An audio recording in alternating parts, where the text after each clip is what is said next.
A pergunta é, qual era esse grande pecado grave que Sodoma tinha? No Tratado de Sanhedrin, no Helek, diz que um desses pecados era a menina que eles mataram de forma horrível, ou seja, descobriram o corpo da menina de mel só pelo fato de ela ter alimentado um homem pobre. Vou falar um pouco mais. De um lado, Abraham com a sua hospitalidade, 100% devotado ao seu próximo, e do outro lado, Sodoma e Gomorra com suas leis egoístas. O clamor que subia a Deus era o clamor e o pedido por justiça das almas que sofreram as atrocidades em Sodoma e Gomorra. O princípio dessa maldade era que eles tinham muita fartura de comida e muito tempo para fazer nada. E mesmo sendo muito abençoados, não eram hospitaleiros com os forasteiros. Eles não prestavam ajuda ao aflito ou ao necessitado. Eles violaram todas as 7 leis de Noé. Seu maior pecado não foi praticar a caridade. Os não-judeus são obrigados, aliás, os não-judeus não são obrigados, através de nenhuma lei divina, de dar caridade, de fazer caridade. Mas o grande pecado deles era que eles impediram que outras pessoas fizessem caridade, que outros pudessem fazer a bondade.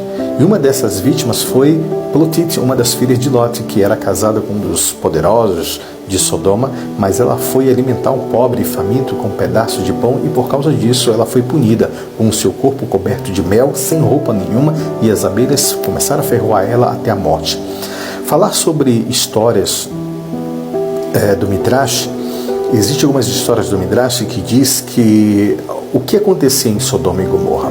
Diz se uma pessoa chegasse até lá e fosse baixinha, eles colocavam a pessoa numa cama grande. E a pessoa reclamava, dizendo, mas eu sou pequena, eu estou numa cama muito grande. Eles amarravam as pessoas com os seus 2 braços, eu estou com o braço quebrado hoje, não posso falar muito, mas eles amarravam a pessoa com os 2 braços, nas 2 pernas e esticavam até deslocar os membros da pessoa para que ela coubesse nessa cama grande. Se ela fosse muito grande, eles colocavam essa pessoa numa cama pequena e a pessoa reclamava e dizia, olha, mas essa cama é pequena para mim. Eles diziam, não tem problema. Eles cortavam as pernas da pessoa. Isso era uma das coisas ruins que eles faziam em Sodoma e Gomorra.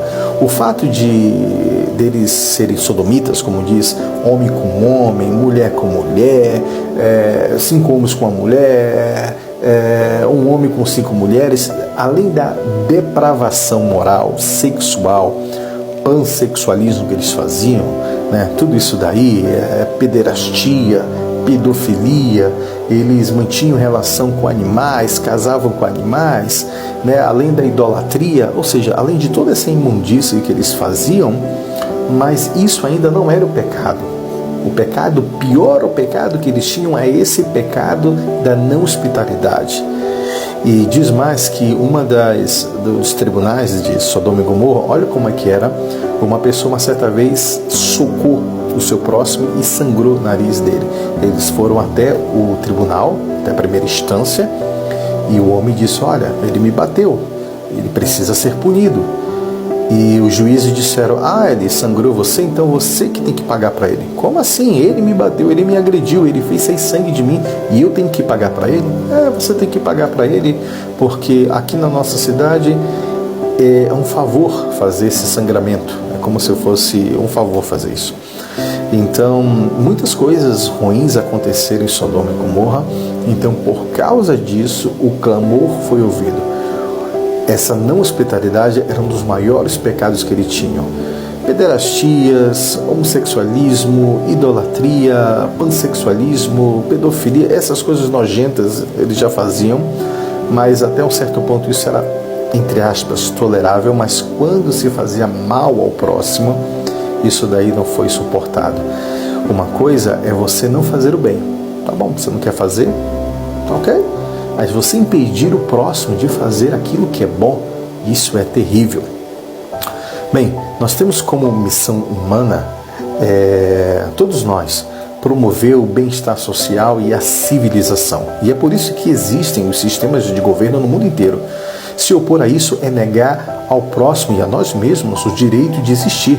Por fim, de acordo com todas essas opiniões, sim, é necessário promover a caridade entre todos os povos e nações. Não é uma missão somente do judeu fazer isso. Ok? Deixo bem claro.